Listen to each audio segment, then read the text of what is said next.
प्रथम सर्व शेतकऱ्यांना माझा नमस्कार।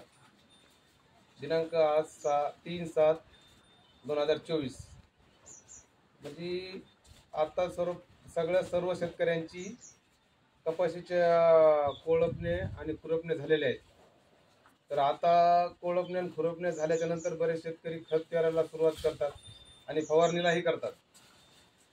तर आपल्याला आजपर्यंत आपण असं बघितलेलं आहे की कुठलीही गोष्ट त्याला काय होईल असंच म्हणतो। म्हणजे ज्यावेळेस समजा आपण आता फवारायचे उद्याच्याला समजा फवारणी चालू करायची, तर जे मागचं जे जुनं नौजल लावलेलं आहे तेच नौजल फवारायला ठेवलेलं असते।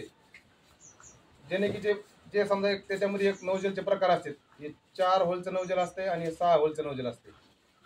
हे 4 होलच्या नौजलनं एकरी 4 टाक्या पडत असल्या तर या 6 होलच्या नौजलनं एकरी 5 ते 6 टाक्या पडतील। म्हणजे कसं असतं माहिती आहे का, आताची जी फवारणीची स्टेप असते कपाशीची ही एकदम म्हणजे बाल्य अवस्था असते, म्हणजे लहान लहान कापूस असते। त्या कापसावर थोडं जरी पाणी पडलं तरीही ते कापूस भिजल्या जाते, म्हणजे फवारल्यासारखा दिसते। तर बरेच शेतकरी काय करतात माहिती आहे का, हे 6 होलचंच नौजल वापरतात। ते 6 होलच्या नौजलनं आपल्याला एकरी 6 टाक्या पाणी लागते। तर जिथं की जेणे की 2 टाक्या आपल्या एक्स्ट्रा लागतात आणि 4 होलच्या नौजलनं आपल्याला एकरी 4 टाक्या लागतात। तर म्हणजे ह्या नौजलमुळे 4 लागतात आणि ह्या नौजलमुळे 6 टाक्या लागतात। तर मग आपण काळजीपूर्वक ज्यावेळेस पहिली फवारणी चालू करायची त्यावेळेस हे 4 होलचंच नौजल आपण फवारायला लावलंय का हे बघायचं। आणि जर आपल्याकडे 4 होलचं नौजल नसेल, खराब झालेलं असेल काही असेल, तर ते आवर्जून अगोदर दुकानला जाऊन 4 होलचं नौजल आणून फवारायला सुरुवात करायची, जेणे की आपल्या एकरी 2 टाक्याची बचत होईल। म्हणजे 2 टाक्या औषध पाणी कमी लागेल आणि त्याच्यासोबत एकरी 2 टाक्या औषध बी एकरीची 2 टाक्यासाठी औषध बी कमी लागेल। तर जेणे की समजा आता माझा 10 एकर कापूस आहे, तर 10 एकर कापसाला हे नौजल वापरल्यामुळं सायंदाई 7 टाक्या लागल्यात आणि हे जर नौजल वापरलं तर 40 टाक्या लागल्यात। म्हणजे सरळ सरळ 20 टाक्याचा फरक पडायला आहे।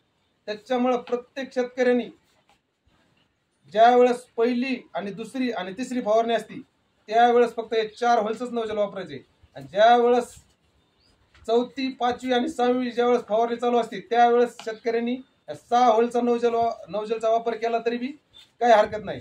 म्हणून ज्यावेळेस आपण शेती करतो त्यावेळेस प्रत्येक गोष्ट काळजीपूर्वक आणि लक्ष देऊनच करायला पाहिजे, जेणे की आता बरेचसे शेतकरी म्हणतात मग हे नौजलनं का होईल, त्याला काय होईल त्याला मला कधीच म्हणायचं नसते। काय होईल म्हणल्याने आपलं बरंचसं मोठं नुकसान होते।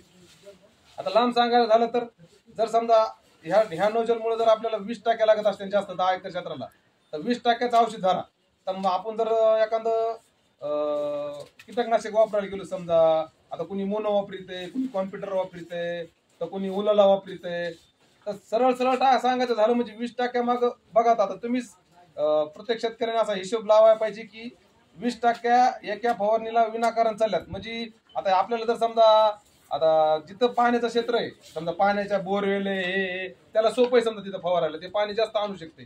पण आता काही जणांना दुसऱ्या क्षेत्रामध्ये जाऊन पाणी न्यावं लागते, म्हणजे पाणी आणायची बेजारी होती। परत पण आपलं एक दिवस फवारणी व्हायची ते 2 दिवस जाते, म्हणजे आपलं मेहनत बी वाया जाती आणि लांब म्हणजे आपलं जे कीटकनाशकावर जे होणारा खर्च आहे ते पण वाढते। म्हणून प्रत्येक शेतकऱ्याला विनंती करून सांगतो, ज्या वेळेस आपल्याला पहिली फवारणी चालू करायची त्यावेळेस आपल्या जो फवारा आहे त्या फवाऱ्याला कुठलं नौजल लावलेलं आहे हे बघायचं। आणि जर कुणी 4 होलचं नौजल वापरत असेल तर ठीकच आहे, त्यांच्यासाठी म्हणजे हे काही नाही। आणि जे 6 होलचं वापरत आहेत त्यांच्यासाठी आवर्जून सांगायचं की त्यांनी पहिल्या आणि दुसऱ्या आणि तिसऱ्या फवारणीला 4 होलचंच नौजल वापरायचंय। आणि ज्यांना वाटत असेल की आता झाड आपल्याला भिजल्यासारखं वाटणं, तर लहानपणी झाड भिजल्यासारखं नाही वाटलं तरी काही हरकत नाही। जसे की समजा आता आपला कापसाचा प्लॉट आहे आणि एखाद्याचा सोयाबीनचा प्लॉट आहे आणि त्याच्यावर लागून जर त्याला सोयाबीन तणनाशक जर फवारायचं असेल तर ते काय करते माहिती का, सोयाबीन तणनाशक फवारीत ज्यावेळेस येते तर त्याचे क्षार इतके लांब येतात की आपल्या धुऱ्यापासून त्यानं जरी हे केलं तरी बी 10 फुटापर्यंत आपला कापूस पिवळा पडतोय का नाही हे आपण बघायला पाहिजे। आणि आपल्याला कळतं की आपण म्हणतो त्या शेतकऱ्याने तिकडे तणनाशक फवारलं तरी बी माझ्या कापसावर त्याचं उडून आलं आणि कापूस पिवळा पडला। म्हणून पहिले 2-3 फवारण्याला काळजीपूर्वक प्रत्येक शेतकऱ्यांनी हेच नौजल वापरा, अशीच विनंती। आणि प्रत्येक शेतकऱ्याने खरंच वापरा। जय हिंद, जय महाराष्ट्र।